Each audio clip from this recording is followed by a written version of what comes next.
Si tu passes le brevet, le bac ou n'importe quel oral en fin d'année, je te conseille de regarder cette vidéo car je réponds à un commentaire qui m'a été posé sur une autre vidéo. Est-ce que ça pose problème qu'on utilise les mains, comme je suis en train de faire, pour soutenir notre propos?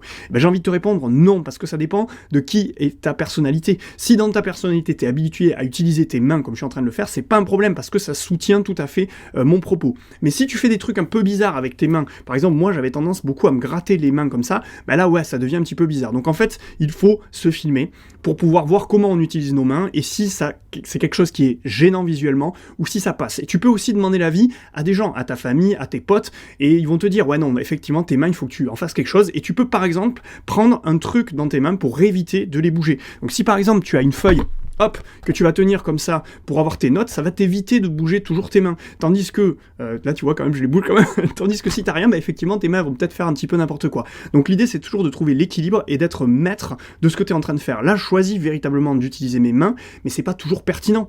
Quand je vais avoir un propos où je veux argumenter quelque chose, comme je suis en train de le faire, c'est important d'utiliser ses mains. Mais si j'ai quelque chose à dire où je vais raconter l'histoire d'un tableau, je suis pas forcément obligé d'utiliser les mains, ça passe très bien d'avoir les mains juste qui sont comme ça par exemple, à toi de voir.